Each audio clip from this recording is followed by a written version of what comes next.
on this afternoon. So there's your revamped start list then. Kenny Roczen on pole, just as he was for time practice, but Marvin Musquin, Justin Brayton, Cooper Webb, Greg Aranda, Thomas Rebet, and the rest of the guys there, Subaras, Bourdon, Tomac. He is going to be just slightly right of centre left as we look down towards the gate, so we'll try and keep an eye on him. He was an absolutely rocket ship out of the start in the first two races. In fact, he got all three Oxmoto whole shots, so let's see what the Star Racing Yamaha Monster Energy rider can do this time around. How much competition will he get from the inside here? Well, he gets a good jump and he leans over and he goes to the outside. He's going to need to, but will he get squeezed out? Yes, he does. And it was Roczen who looked like he grabbed the Oxmoto whole shot. He's got Marvin Musquin right there. Cooper Webb is in the mix as well. Tomac in 5th place, 4th place, and going into... Wow, thought he was 3rd. Good recovery for Tomac. Moves himself into 4th place now. With that pass on Thomas Ramette, number 6. So over the line we go. Roczen leads, Musquin, Webb, Tomac, Thomas Ramette, Aranda. Dupre, bad start for Brayton in 7th place. Then we've got Johan Cross, Cedric Subaras.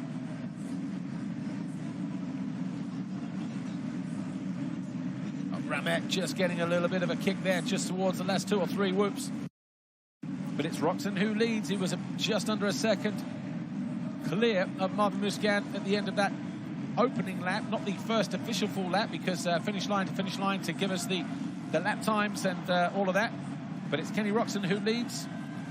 Honda Genuine Racing, the Red Bull KTM of Marvin Musquin, second, ahead of his teammate Webb. Star Racing Yamaha Monster Energy rider Tomac is 4th. And then we've got the number 6 of Thomas Ramette on the Yamaha GSM Daffy Michelin machine. Roczen has been solid.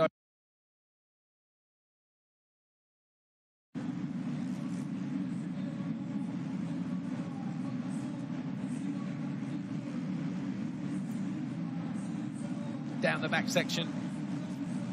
Tomac struggling just to get on terms with Cooper Webb. Marvin Musquin making a bit of a mistake there and getting caught by his teammate. So all of a sudden, under pressure, this will play into the hands possibly of the number 3 of Eli Tomac in 4th place on that blue Yamaha. Has to think outside of the box there, change up his line as he got caught on the rear wheel of Cooper Webb a moment ago. Cuts back to the inside. KTM's, well, Steve Mathis pointed out yesterday during commentary, the Pulpa Mix show, as Tomac cuts to the inside of Webb, takes over 3rd place. And he was saying that he seemed like the KTMs were struggling in the whoops yesterday. Whatever they've done to the bikes overnight, if any changes, or maybe just the ground firming up, not as soft, seems to be working for them, because they've both improved their speed and their consistency through the whoops to date so far in this first race. So Tomac 3rd, Musquin 2nd, and Roczen leading the way.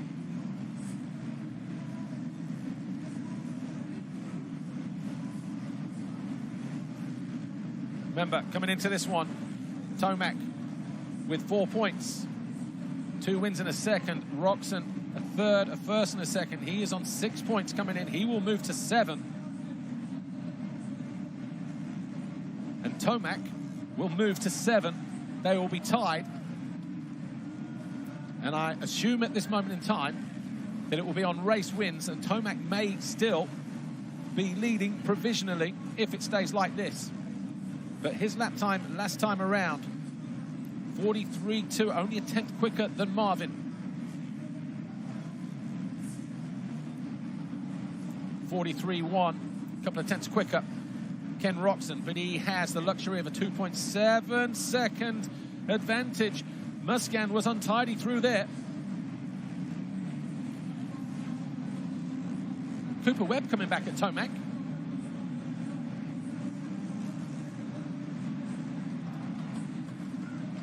Oh, nicely done there for Eli. Number 3 up on the pegs through that turn. Just chucked it in there.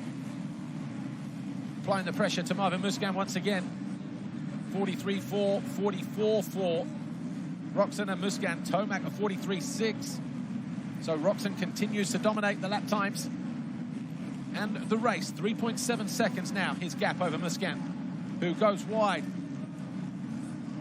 This time he was a lot cleaner through there, but as he left the door open, not quite wide enough. Tomac wasn't able to find a way through.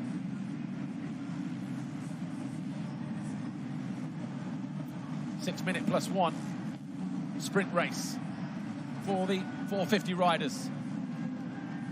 It'll go to 8 minutes and then 12 minutes as the night goes on. Eating a lot of roost off the back of that KTM though. Whereas Brayton, at the moment, he has got himself up into 5th place.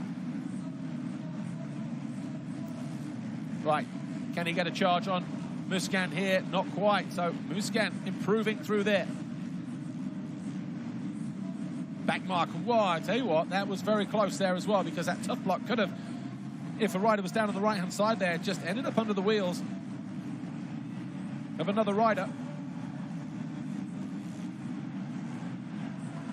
Musquin absolutely urged on by the partisan crowd here as Alex Ray just keeps himself a wide berth. We're going to have 2 more laps to go because lap time's in the 43s. It was about 20-something seconds on the clock as Roczen went through.